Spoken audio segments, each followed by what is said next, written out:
तो नमस्कार प्यारे साथियों, स्वागत करता हूं आपके अपने प्यारे से यूट्यूब चैनल पावर ऑफ ज्ञान क्लासेस आज की इस बेहतरीन सी क्लास में। तो प्यारे साथियों, आज की इस क्लास में ये पहले साथियों मैं बता देना चाहता हूं, आज हमारा जो लेक्चर है वो लेक्चर प्यारे साथियों 12वां है। और प्यारे साथियों, आज इस चैप्टर को हम पूरी तरह से कंप्लीट कर लेंगे। जो प्यारे साथियों हमारा जो चैप्टर है इस चैप्टर को आज हम पूरी तरीके से कंप्लीट कर लेंगे। और प्यारे साथियों, इसका जो न्यूमेरिकल्स रह जाएगा उसके लिए हम 2 लेक्चर्स अलग से कर लेंगे। तो प्यारे साथियों, आज की इस क्लास में हम किन किन टॉपिक पर बात करने वाले हैं, सबसे पहले उसको देख लेते हैं। देखिए, आज हम देखेंगे प्यारे साथियों, किसी प्रतिबिंब का रेखीय आवर्धन क्या होता है। जैसा कि हमने रेखीय आवर्धन बता दिया है, अब ये बताएगा कि किसी प्रतिबिंब का रेखीय आवर्धन क्या होता है और निम्न प्रकार से वस्तु के आकार पर क्या करता है, निर्भर करता है।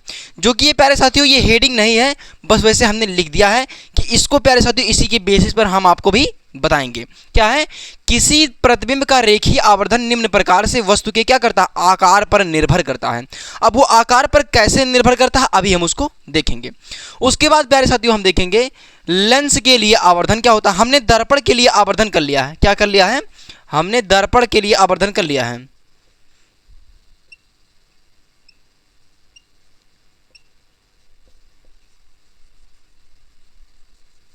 हमने दर्पण के लिए आवर्धन प्यारे साथियों कर लिया है।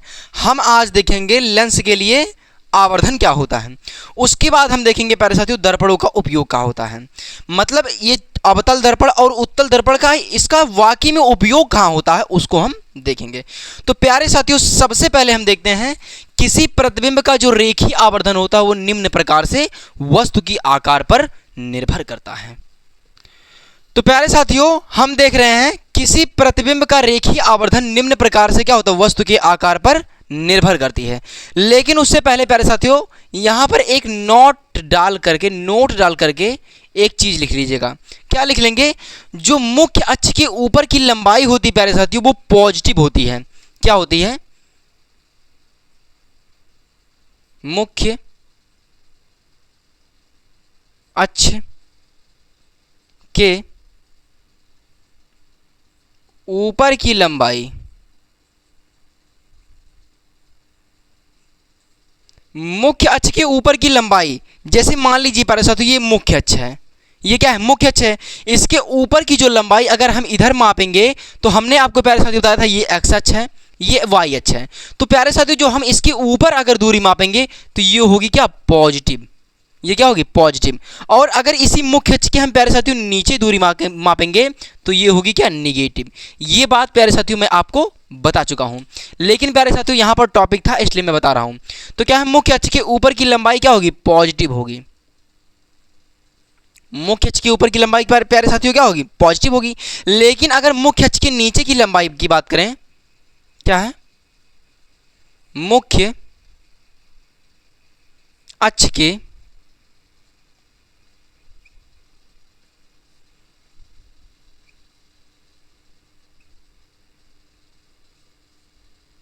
मुख्य अक्ष के नीचे की लंबाई प्यारे साथियों क्या होती है, निगेटिव होती है।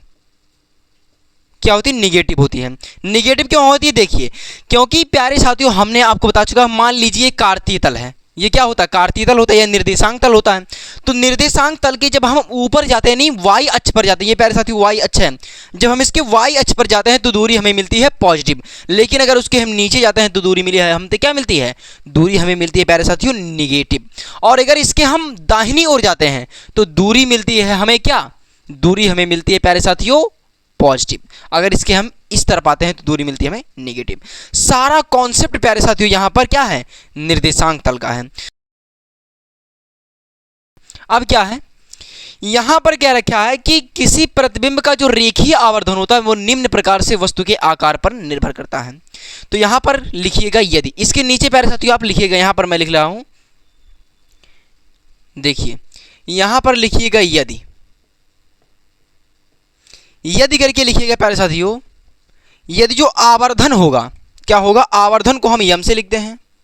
अगर आवर्धन प्यारे साथियों अगर बराबर होगा 1 के, आवर्धन क्या होगा, बराबर होगा 1 के, तो जो प्यारे साथियों प्रतिबिंब होगी, जो प्रतिबिंब की लंबाई होगी, क्योंकि आई को हम प्रतिबिंब की लंबाई से डिनोट करते हैं, तो जो प्रतिबिंब की लंबाई होगी वो बराबर होगी किसके, वस्तु की लंबाई के।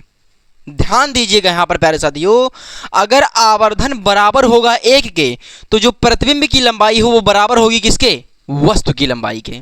इतनी बात क्लियर है। अगर प्यारे साथियों, अगर आवर्धन बड़ा होगा किससे? 1 से। अगर आवर्धन बड़ा होगा 1 से तो प्यारे साथियों जो प्रतिबिंब की लंबाई होगी वो बड़ी होगी किससे? अगर आवर्धन बड़ा होगा 1 से तो जो प्रतिबिंब की लंबाई होगी वो बड़ी होगी किससे? वस्तु से। ध्यान दीजिएगा प्यारे साथियों, यहां पर कॉन्सेप्ट कूट कूट कर भरा है। अगर प्यारे साथियों यहां पर आप ये चीज़ों को ध्यान दे ले रहे हैं तो न्यूमेरिकल्स को आप प्यारे साथियों बहुत आसानी से कर लेंगे। तो देखिए हमने क्या बताया, अगर आवर्धन बराबर होगा किसके? 1 के। अगर यम बराबर कहीं पर मिल जा रहा है 1, यम बराबर कहीं मिल जा रहा है 1, तो ये जान लीजिए कि जितनी बड़ी प्रतिबिंब बन रही है उतनी ही बड़ी क्या बन रही है? वस्तु बन रही है। यानी प्रतिबिंब का जो आकार है वो वस्तु के आकार के बराबर है। इतनी बात क्लियर है। उसके बाद क्या है, जो आवर्धन अगर बड़ा है किससे? 1 से। मैं प्यारे साथियों इसलिए इस चीज़ को बहुत धीरे धीरे से बता रहा हूं, क्योंकि अगर प्यारे साथियों अगर ये आपको समझ में नहीं आते तो न्यूमेरिकल्स को बहुत कठिन होगा प्यारे साथियों लगाने के लिए आपको।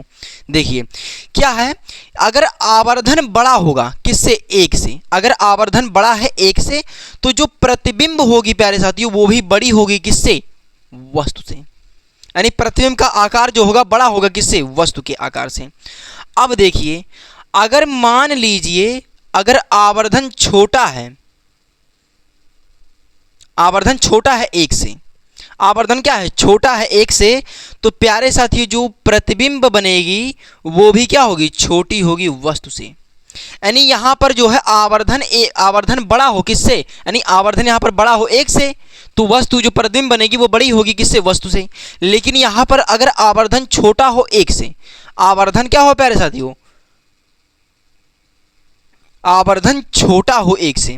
अगर यहां पर आवर्धन छोटा हो रहा है 1 से तो जो प्रतिबिंब बनेगी वो भी क्या होगी? छोटी होगी 0 से, मतलब वस्तु से। यानी यहां पर वस्तु बड़ा होगा और प्रतिबिंब छोटी होगी। तो आई होप कि प्यारे साथियों किसी प्रतिबिंब का रेखीय आवर्धन निम्न प्रकार से वस्तु की आकार पर निर्भर करता है, ये बात आपको समझ में आ गई होगी। तो यहां पर कहा है क्या, किसी प्रतिबिंब का जो रेखीय आवर्धन है वो निम्न प्रकार के वस्तु के आकार पर निर्भर कर रहा है। देखिए यहां पर क्या है, वस्तु के आकार पर ही तो आवर्धन जो है निर्भर कर रहा है। अगर प्रतिबिंब की लंबाई बराबर होती है तो वस्तु की लंबाई के, तो आवर्धन जो होता है वो 1 के बराबर हो जाता है। यहां पर वस्तु की लंबाई पर ही तो आवर्धन निर्भर है ना प्यारे साथियों। और अगर प्रतिबिंब की लंबाई बड़ी है किससे? वस्तु की लंबाई से, तो आवर्धन भी बड़ा होगा किससे? 1 से। और अगर आवर्धन छोटा है 1 से तो जो प्रतिबिंब की लंबाई है वो छोटी होगी किससे? वस्तु की लंबाई से। तो आई होप कि प्यारे साथियों ये कॉन्सेप्ट आपको क्लियर हो गया होगा। अब हम बात कर लेते हैं अगले कॉन्सेप्ट के बारे में। तो प्यारे साथियों अब हम बात करते हैं अवतल दर्पण के लिए आवर्धन। अवतल दर्पण के लिए आवर्धन क्या होता है प्यारे साथियों? देखिए ध्यान दीजिएगा, अगर प्यारे साथियों आवर्धन यानी यम हमें मिल रहा है क्या? पॉजिटिव। आवर्धन अगर हमें मिल रहा है क्या? पॉजिटिव, तो जो प्यारे साथियों प्रतिबिंब बनेगा वो होगा आभासी और सीधा। तो प्रतिबिंब क्या होगा? आभासी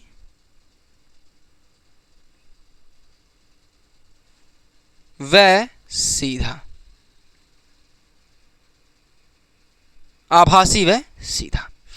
ध्यान दीजिएगा यहां पर, यही प्यारे साथियों यहीं पर कॉन्सेप्ट कूट कूट कर भरा है। देखिए अगर आवर्धन बराबर होगा पॉजिटिव के, यानी आवर्धन हमें अगर मिल जाएगा पॉजिटिव के, यानी जो m है वो पॉजिटिव अगर हमें मिलेगा तो जो आभासी जो प्रतिबिंब बनेगा, यानी मतलब आवर्धन अगर हमें पॉजिटिव मिल रहा है तो जो प्रतिबिंब बनेगा यानी प्रतिबिंब बनेगा वो आभासी और सीधा बनेगा। अगर हमें आवर्धन मिल रहा है निगेटिव, आवर्धन हमें क्या मिल रहा है? निगेटिव, तो जो प्रतिबिंब बनेगा प्यारे साथियों वास्तविक बनेगा और उल्टा बनेगा। क्या है?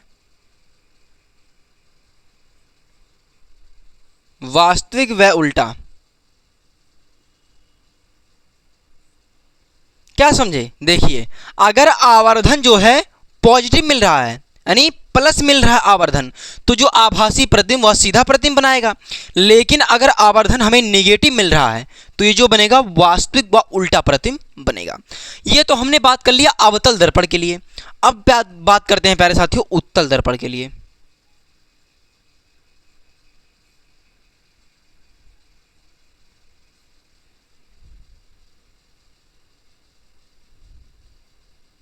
उत्तल दर्पण के लिए आवर्धन।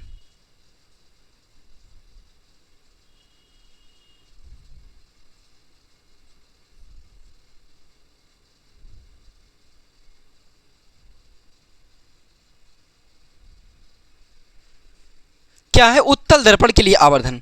अब जैसा कि आप एक बात जानते हैं कि उत्तल दर्पण जो होता है प्यारे साथियों, वो हमेशा कैसा प्रतिबिंब बनाता है? जो उत्तल दर्पण होता है वो हमेशा कैसा प्रतिबिंब बनाता है? हमने आपको प्रतिबिंब की 6 स्थिति बता चुके हैं। उत्तल दर्पण जो होता है प्यारे साथियों, वो हमेशा आभासी प्रतिबिंब बनाता है, यानी सीधा प्रतिबिंब बनाता है। तो यहाँ पर जब आभासी व सीधा बनेगा तो आवर्धन क्या होगा? पॉजिटिव होगा। यानी जब इसका आवर्धन पॉजिटिव होगा तो ये क्या बनाएगा? ये हमेशा बनाता है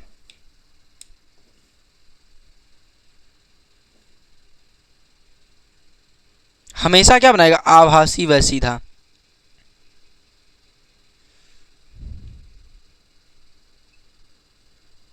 आभासी व सीधा। ये तो हमने बात कर लिया प्यारे साथियों उत्तल दर्पण के लिए आवर्धन और अवतल दर्पण के लिए आवर्धन। एक बार फिर से देखिएगा, अवतल दर्पण के लिए आवर्धन क्या होगा? अगर यम पॉजिटिव होगा यानी आवर्धन पॉजिटिव होगा तो आभासी व सीधा प्रतिबिंब बनेगा, और अगर यम निगेटिव होगा तो वास्तविक व उल्टा प्रतिबिंब बनेगा। उत्तल दर्पण के लिए आवर्धन हमने क्या देखा? अगर वो क्या है? अगर ये क्या है? आवर्धन। ये क्या है प्यारे साथियों? आवर्धन अगर पॉजिटिव होगा तो हमेशा आभासी व सीधा प्रतिबिंब का निर्माण होगा। तो प्यारे साथियों आई होप कि ये आपको बहुत अच्छी तरीके से समझ में आ गया होगा। अब हम प्यारे साथियों देखते हैं लेंसों के लिए आवर्धन क्या होता है। हमने दर्पण के लिए आवर्धन देख लिया है, अब हम बात करते हैं प्यारे साथियों लेंस के लिए आवर्धन क्या होता है।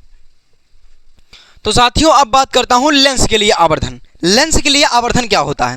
पहले तो मैं बता देता हूं दर्पण के लिए आवर्धन क्या हमने बताया था।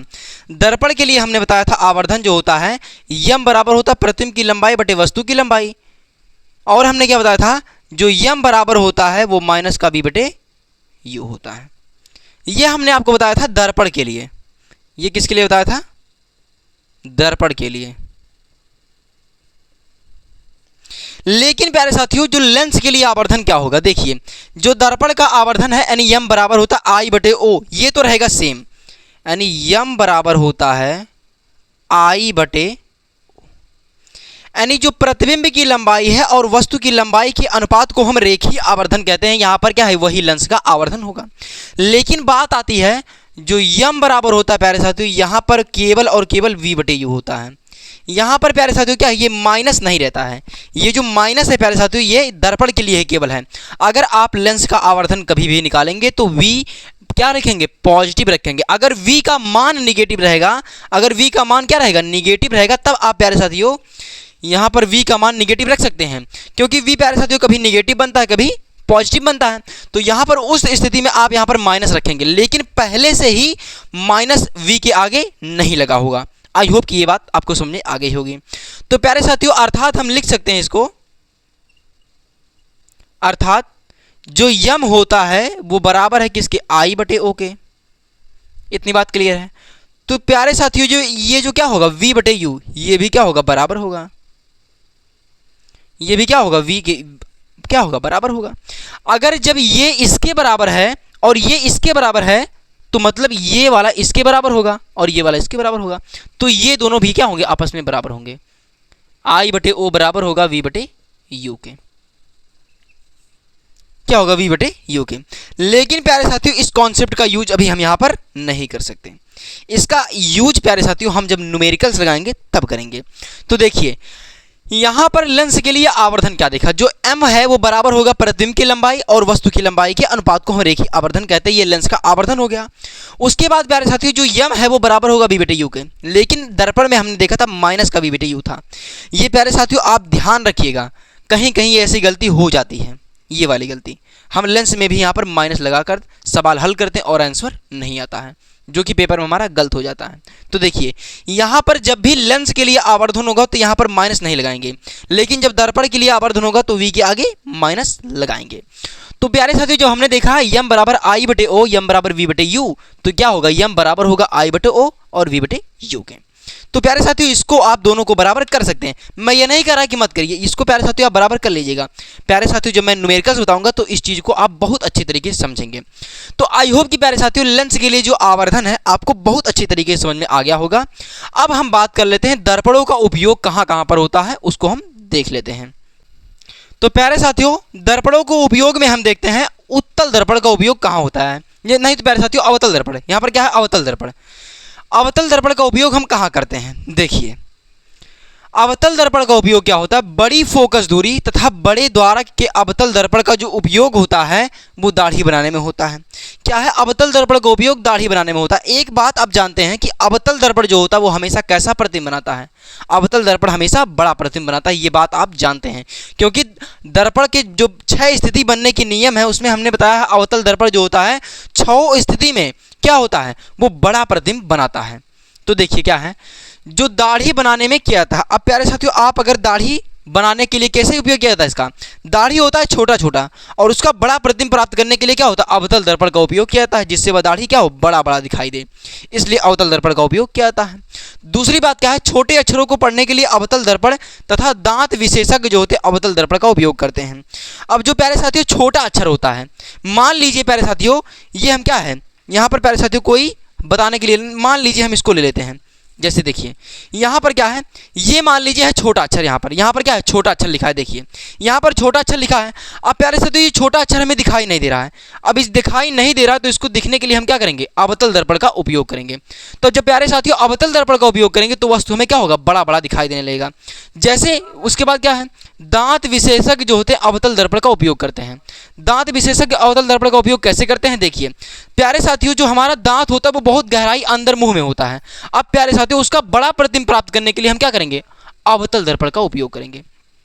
तो ये हो गई बात अवतल दर्पण का। अब दूसरा क्या है, छोटी वस्तु का बड़ा प्रतिबिंब प्राप्त करने के लिए हम क्या करते हैं अवतल दर्पण का उपयोग किया जाता है। जो प्यारे साथियों छोटा वस्तु होता है, क्या होता है छोटा वस्तु, जैसे बहुत छोटा वस्तु जो होता है, मान लीजिए ये वस्तु है, ये दिखाई दे रहा है आपको वस्तु, ये वस्तु मान लीजिए है। अब प्यारे साथियों ये वस्तु बहुत छोटा है, ये क्या है वस्तु है, ये वस्तु है। अब प्यारे साथियों ये वस्तु आपको दिखाई नहीं देगा। अब हम क्या करेंगे, इस छोटे से वस्तु को देखने के लिए हम अवतल दर्पण लाएंगे। अब अवतल दर्पण जैसे इस पर रखेंगे ये बड़ा सा प्रतिबिंब बना देगा। तो प्यारे साथियों इसलिए हम क्या करते हैं अवतल दर्पण का उपयोग छोटे से वस्तु को देखने के लिए, क्या कैसे देखने के लिए, बड़ा देखने के लिए हम उसका अवतल दर्पण का उपयोग करते हैं। तो आई होप कि प्यारे साथियों ये अवतल दर्पण का कॉन्सेप्ट आपको समझ में आया होगा। एक बार फिर से रिवाइज कर देता हूं। देखिए अवतल दर्पण का उपयोग कहाँ कहाँ होता है, देखिए बड़ी फोकस दूरी तथा बड़े द्वारक के अवतल दर्पण का उपयोग जो होता है वो दाढ़ी बनाने के लिए किया जाता है। उसके बाद क्या है, छोटे अक्षरों को पढ़ने के लिए अवतल दर्पण तथा दांत विशेषज्ञ जो होते हैं अवतल दर्पण का उपयोग करते हैं।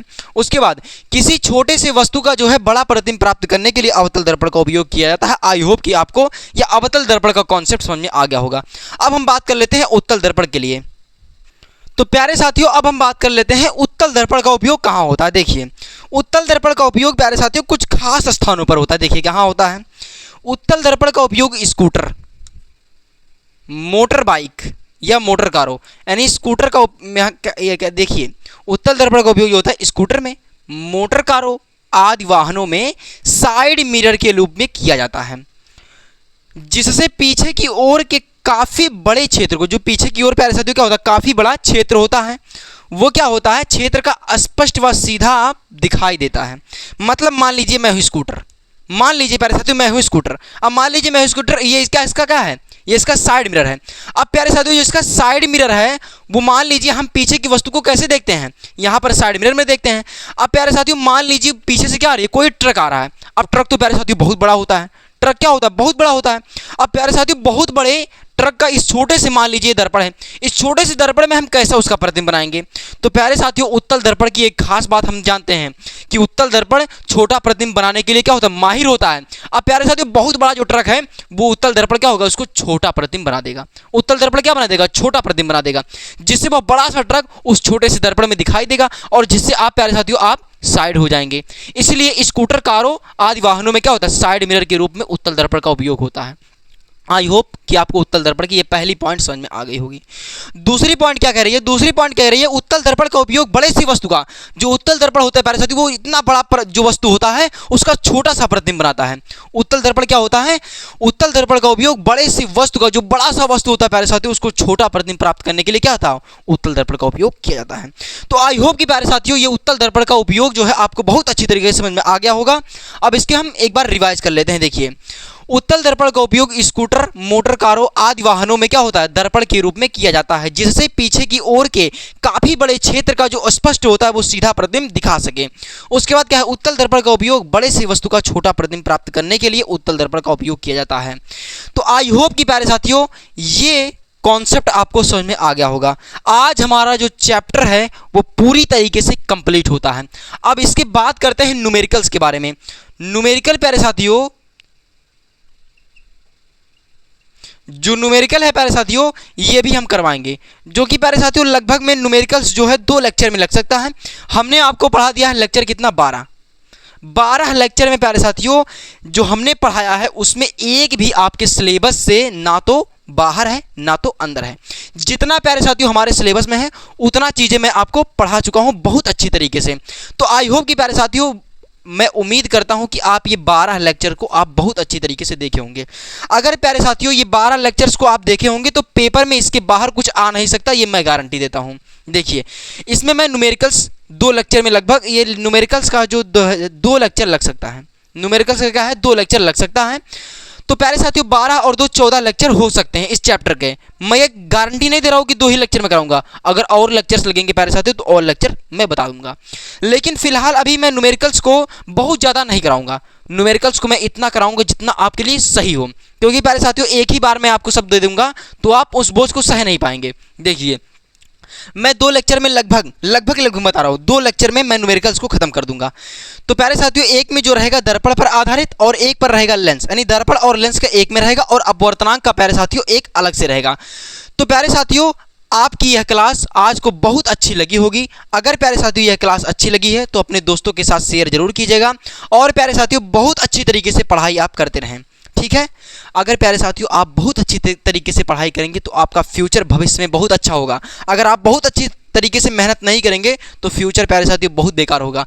आप लोग देखते होंगे बीए एमएससी बहुत लोग करके प्यारे साथियों घूम रहे हैं, बेरोजगार हो गए हैं। अगर प्यारे साथियों आप अगर आज मेहनत कर लेंगे तो किसी भी नौकरी का आप पेपर देंगे तो प्यारे साथियों आप बहुत अच्छी तरीके से क्वालिफाई कर पाएंगे। आप अपने गोल को प्यारे साथियों इसी वक्त सोचिए। जब आपका गोल प्यारे साथियों एक निश्चित रहेगा तो आप बहुत अच्छी तरीके से मेहनत कर पाएंगे। तो आई होप कि प्यारे साथियों यह क्लास बहुत अच्छी लगी होगी। अगर आपको वीडियो अच्छी लगी हो तो लाइक, सब्सक्राइब, कमेंट जरूर कीजिएगा और अपने दोस्तों के साथ शेयर भी कीजिएगा। Thank you.